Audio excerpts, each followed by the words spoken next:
बैठे हुए हमारे नेता और कार्यकर्ता, आज का दिन बहुत अच्छा। सबसे पहले कॉन्स्टिट्यूशन क्लब में प्रताप सिंह जी साहब 500 के लगभग, 550 भी हो सकते हैं, 500 से कम नहीं, हमारे जितना भी जिला परिषद के कांग्रेस पार्टी के सिंबल पर जीते हुए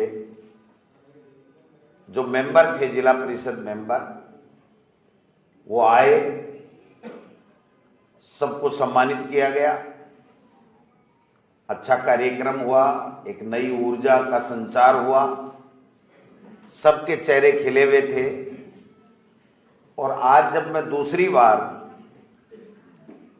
पर्यावरण प्रेमियों से जब मिल रहा हूं और जब आपकी ऊर्जा, आपका उत्साह, आपका चमकता हुआ ललाट जब देखता हूं तो मेरे में भी एक नई ऊर्जा आती है। मैं समझता हूं कि लोग काम करना चाहते हैं, लोग कांग्रेस के लिए तन मन धन देना चाहते हैं, बट कहीं न कहीं हम लोगों से चूक होती है कि हम प्रतिभाओं को पहचान नहीं पाते या उनको काम नहीं दे पाते, या फिर देते हैं तो गाड़ी के आगे नेम प्लेट लगाने तक सीमित रह जाते हैं। तब जाके कोई भी संगठन कमजोर होता है। आज जितने भी प्रकोष्ठ बने हैं, डिपार्टमेंट बने हैं, उनका जब कार्यक्रम हो रहा है तो मुझे कई वर्षों से ये ध्यान में नहीं आ रहा है, याद नहीं आ रहा है कि इतनी ऊर्जा के साथ में लोग काम कर रहे हैं। 10 साल 11 साल का समय, बीच में 10 साल का बीता, एक अलग तरह का लोगों में मोदी के प्रति बात आई, एक माहौल बना और हमारे कांग्रेस के कार्यकर्ताओं में एक निराशा का भाव आ गया। आज विपरीत है परिस्थितियां। जब कहीं भी हम 100 लोगों की बुलाने की बात करते हैं तो 200 लोग आते हैं और ऊर्जा के साथ में, समर्पण की भावनाओं के साथ में कांग्रेस पार्टी के लिए लोग काम करना चाहते हैं। इसलिए आप सब लोगों को मैं सैल्यूट करता हूं, प्रणाम करता हूं, नमस्कार करता हूं कि आपने इस प्रकोष्ठ के गठन के बाद में इतनी अच्छी टीम सुशील जी बना ली है। निश्चित रूप से कांग्रेस पार्टी के लिए एक बहुत बड़ी ताकत बनकर के आप लोग पर्यावरण को बचाओगे ही बचाओगे दूषित होने से, और इस देश को, इस लोकतंत्र को, इस संविधान को भी बचाने का काम आप साथ साथ में करोगे। और देश, लोकतंत्र और संविधान, ये तीनों जब ही बचेंगे जब कांग्रेस पार्टी उठ करके खड़ी होगी और कांग्रेस पार्टी का हर नौजवान, हर हमारी बहन, हर व्यक्ति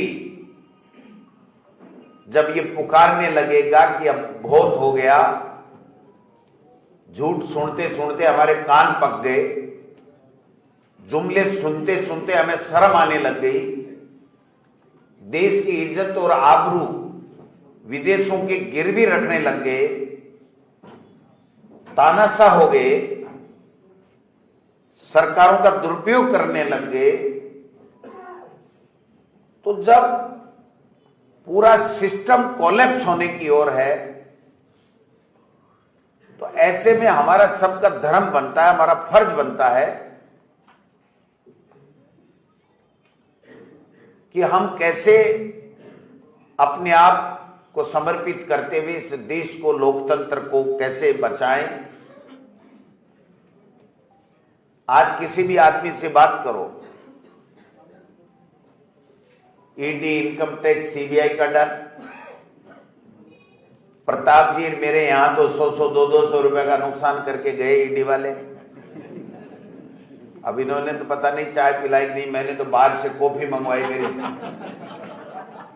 मैंने वो कॉफी पिलाई तो उसमें वो मेरे जो कुक था उसको ध्यान में नहीं था, ब्लैक कॉफी वो कभी बनाता नहीं, मैं पीता नहीं, अब तो पीने लग गया, पहले नहीं पीता था।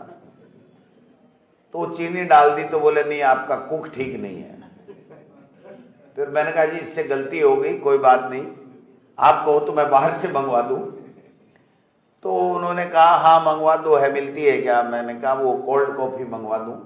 तो मेरा सुना हुआ था कि पिपराली रोड पे एक कोल्ड कॉफी है।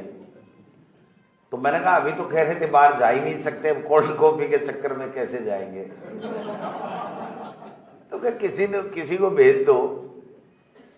फिर जब खाना बना तो चावल के लिए कहा, चावल कच्चे रह गए थोड़े, अब हड़बड़ाहट थी, ईडी आई है तो रसोइये ने भी गलती कर दी, बोला कुक चेंज करो।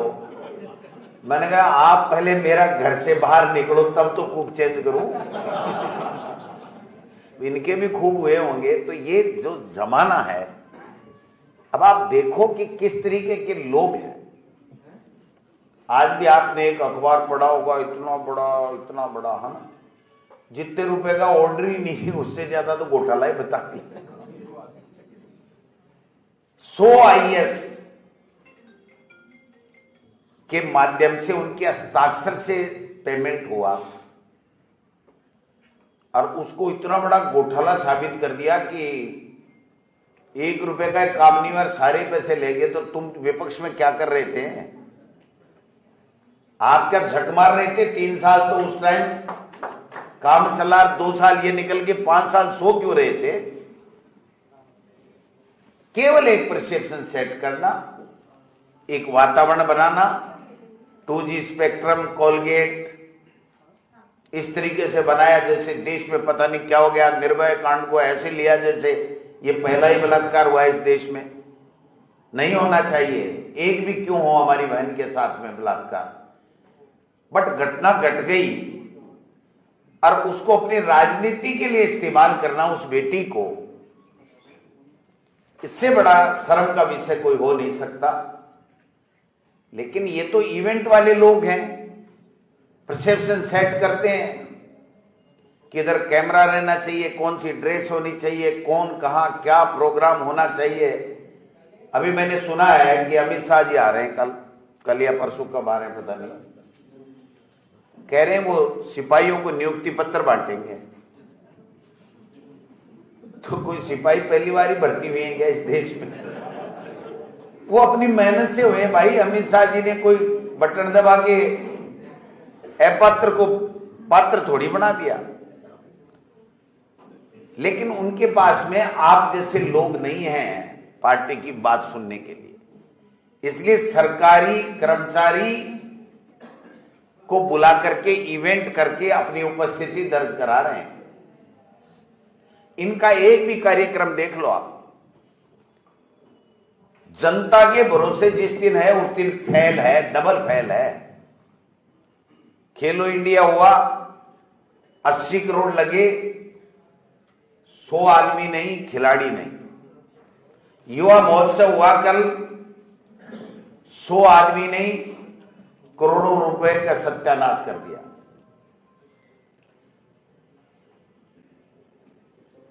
पंद्रह दिन तक इन्होंने 2 साल के सरकार के कार्यक्रम बताए, एक आदमी नहीं।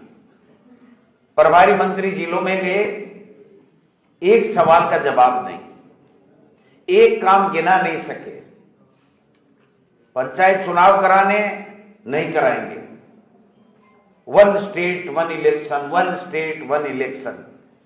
भारत सरकार ने एक पर्चा पकड़ा दिया कि अगर पंचायत राज के चुनाव 31 मार्च से पहले नहीं हुए तो 3000 करोड़ रुपए आपको नहीं मिलेंगे, 1 पैसा भी नहीं मिलेगा। SIR का भूत लेकर के आए। मैं धन्यवाद देना चाहूंगा कांग्रेस के तमाम नेता और कार्यकर्ताओं को कि BLA बना करके 52,000 योद्धा तैयार कर दिए सबने। सब नेताओं ने अपनी ऊर्जा झोंक दी कि हमारे व्यक्ति का वोट नहीं कटना चाहिए, सही आदमी का वोट रहना चाहिए। और स्थिति ये बनी कि वो संतोष कौन से देव जी आए थे, क्या नाम आए थे वो, हैं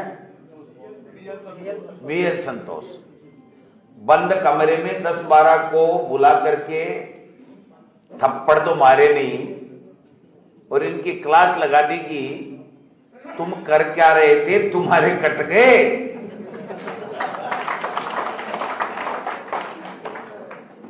और ये कहा कि पुरानी वोटर लिस्ट से चुनाव कराओ नहीं तो तुम्हारा कुंडा हो जाएगा। वो खर्रा साहब मेरे जैसा ऐसे छापा लगा के नवंबर में करा दूंगा, दिसंबर में करा दूंगा, जनवरी में करा दूंगा, और चुनाव से पहले पर्ची ना बदल जाए मेरे भाई की। भाषण ठोक रहे हैं मर जाए जैसे।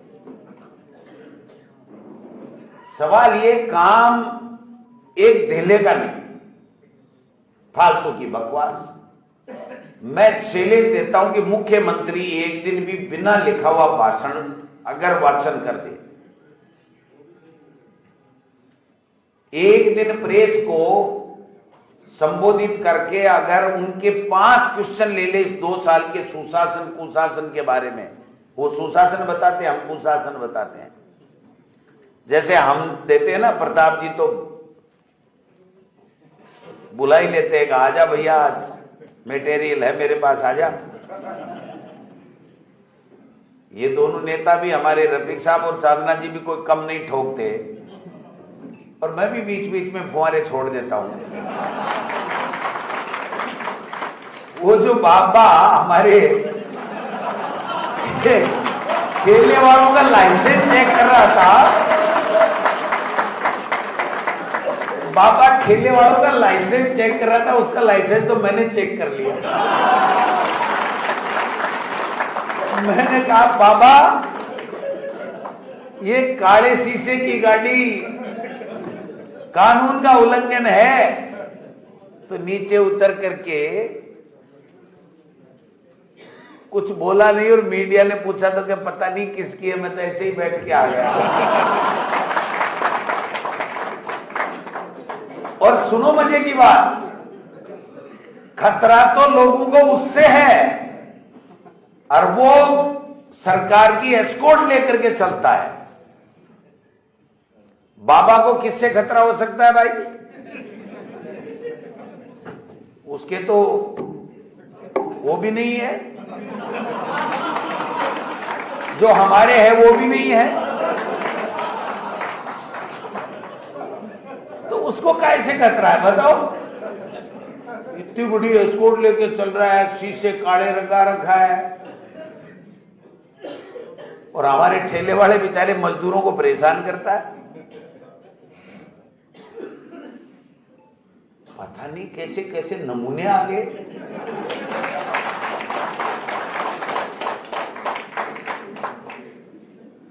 मतलब केवल धर्म की आड़ में। एक विधानसभा से कैलेंडर बांटे हैं, आपके पास भी आए होंगे सचेतक साहब, वो जूट का तो थैला, और अब आपके तो किसी के है नहीं, मैं कैसा बताऊं, एकदम केसरिया उसके कनोड़ लगा दी। अब इससे बीजेपी का हो गया क्या? मतलब हर चीज में ही। एक मेरे सीकर में डॉक्टर है, उसका हॉस्पिटल कम चलता है, केवल सरकारी योजना के माध्यम से ही चलता है। उसको लग रहा है कि मैं बंद हो जाएगा, तो वो भगवा जैकेट सिला ली, और जब ऑफिस में जाता है तो वो ही पहन के जाता है। तो एक दिन मैंने कहा डॉक्टर साहब ये चक्कर क्या है, ये एक ही है, चक्कर क्या है? आप तो पैसे वाले आदमी हो, 5-7 जैकेट करा लो। बोलो जब कर्मचारी अधिकारियों के पास जाता हूं ना, तो ये लाइसेंस है कि मैं बीजेपी का हूं। तो ये इस तरीके के लोग हैं। अरावली का मुद्दा सही बात है, बेईमानी की पराकाष्ठा है। हमारी आत्मा है अरावली, हमारी जीवन रेखा है, हमारा गौरव है, हमारा स्वाभिमान है। अगर उसको ये खुरद-बुर्द करने के लिए खनन माफियाओं के हवाले कर रहे हैं और हम अगर चुप रह गए तो हमको इतिहास माफ नहीं करेगा। वो भजनलाल जी ने एक दिन कह दिया, किसी ने कह दिया यार सस्ती लोकप्रियता है, लूट ले। बोले अरावली का एक कंकर का हाथ नहीं लगाने दूंगा। ये चांदना जी कह रहे तेरे काका जी भारत सरकार ने तो पट्टे ही काट दिए।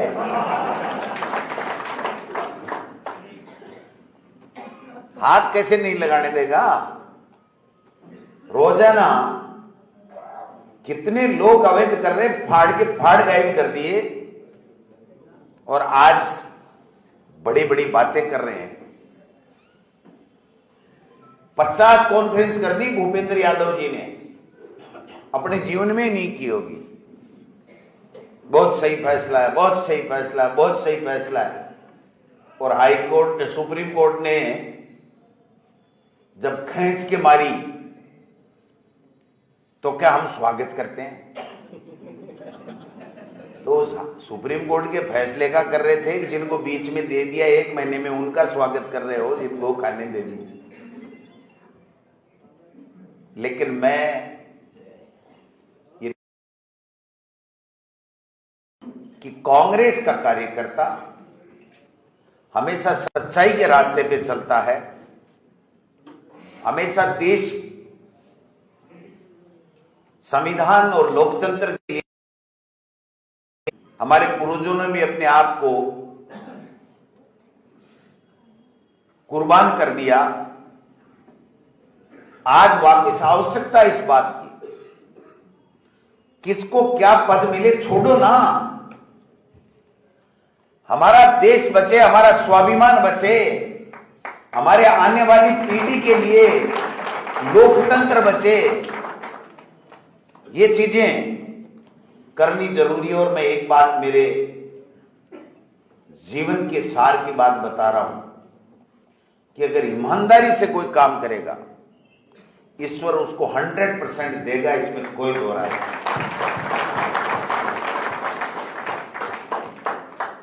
मुझे कभी नहीं कहा सुशील जी ने, मैंने चला के टेलीफोन किया है, यार ये प्रकोष्ठ खाली पड़े, अपन भरते हैं, कौन कौन लोग कैसे कैसे। तो मेरे इनका चढ़ा हुआ था भूत, यार ये आदमी सौम्य भी है, सरल भी है, सज्जन भी है, काम भी करता है, और ये शायद उस प्रकोष्ठ में आप पहले बने थे ना सरकार में, यूथ बोर्ड में, तब भी काम किया था। तो मैंने कहा भाई ऐसे लोगों को मैं ये नहीं देखता कौन किसके चक्कर में है, कौन किसके ग्रुप में है, मेरे कोई फर्क नहीं पड़ता। ग्रुप कांग्रेस है तो सारे ही गए, घने ही रख लेना। कांग्रेस ही नहीं बचेगी तो ग्रुपों का क्या करोगे? कांग्रेस है तो ग्रुप है, होते रहेंगे, क्या फर्क पड़ता है? जिसका पार्टी हाईकमान जिसको कहेगा वो जिम्मेदारी मिल जाएगी, क्या फर्क पड़ता है? कौन ऐसा व्यक्ति है जो ये नहीं चाहता मेरा बेटा कलेक्टर बने? लेकिन सबके कलेक्टर बनते हैं क्या? कईयों को तो जमानत कराते कराते जिंदगी निकालनी पड़ती है। ईश्वर की बात है, कर्म अच्छे करो, फल निश्चित रूप से मिलेगा। मैंने तो मेरे जीवन में कभी सोचा नहीं कि इतने बड़े मौके मुझे आप सबके आशीर्वाद से पार्टी दे देगी, आप जनता दे देगी। मैं 34 वोट से जीता था, 32,500 कुल वोट मिले थे मेरे को, समझ गए बात। और दूसरे में 57,000 वोट आए, 11,000 से जीता। सुभाष मेहरिया जी केंद्रीय पूर्व मंत्री आए। फिर तीसरे चुनाव में वसुंधरा जी ने कहा ये बहुत ज्यादा परेशान करता था, इसको निपटाने के लिए 19 आदमी टिकट मांग रहे थे। 19 को बुला के कहा तुम्हें मेरी कसम है डोटासरा वाला चैप्टर क्लोज करना है, मैं जिसको दूं उसको मान लो। उन्होंने कहा ठीक है। तो दिनेश जोशी जी को अकेले को दिया और सब साथ मिले, 22,500 से जनता ने निपटाया। अब की बार बोला अब काड़ा तो बस होको खेलो यहाँ को जो मेरिया साहब 20,000 से गया। ये जनता है, हमारी कोई ताकत नहीं है, हम तो निमित्त मात्र हैं। जनता ने कहा हमारे काम किए 1800 करोड़ के, इसलिए जो काम करेगा, संगठन हो, सरकार में मौका मिले, एमएलए का मिले, एमपी का मिले, पार्षद का मिले, पंचायत राज का मिले, कोई भी मौका मिले, जब मौका मिलता है तो अपने आप को साबित करो। 21 ही थे हम, रफीक साहब को मेरे ही मेहरबानी से कमरा मिला हुआ है वहां। पूछो मेहरबानी कैसे? मेहरबानी ऐसे शब्द दूसरे ले लिए मैंने काम में कि मैंने लड़ाई लड़के विपक्ष के सचेतक को कभी वहां पर कमरा नहीं मिलता था, मैंने लड़ाई लड़के लिया और एक परंपरा पड़ी, और जब ये सचेतक बने तो इनको भी देना पड़ा, तो हो गया ना, खोजा तो मैंने ही था ना। और 21 में इनकी भूंगी बुला दी, हिम्मत नहीं होती थी मंत्रियों की। और आज तो पर्ची वाले बैठे हैं, इनकी हिम्मत क्या है जो हाथ लगा लें किसी के। जब प्रताप जी के आए थे ना मेहमान दिल्ली वाले, तो जयपुर की सारी सड़कें जाम हो गई थी।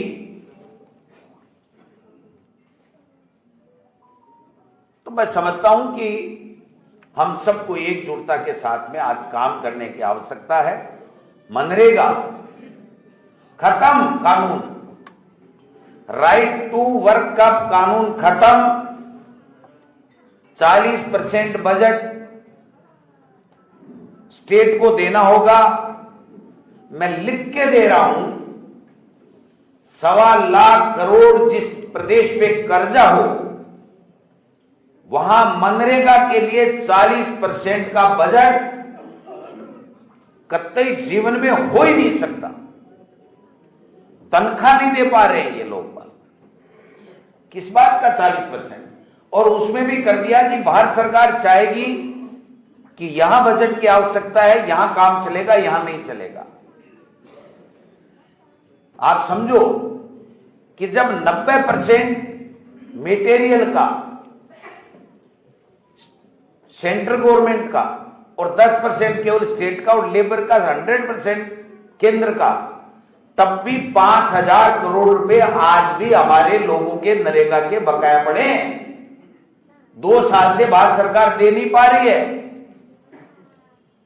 ये क्या दे देंगे? क्या 40% का काम करा देंगे?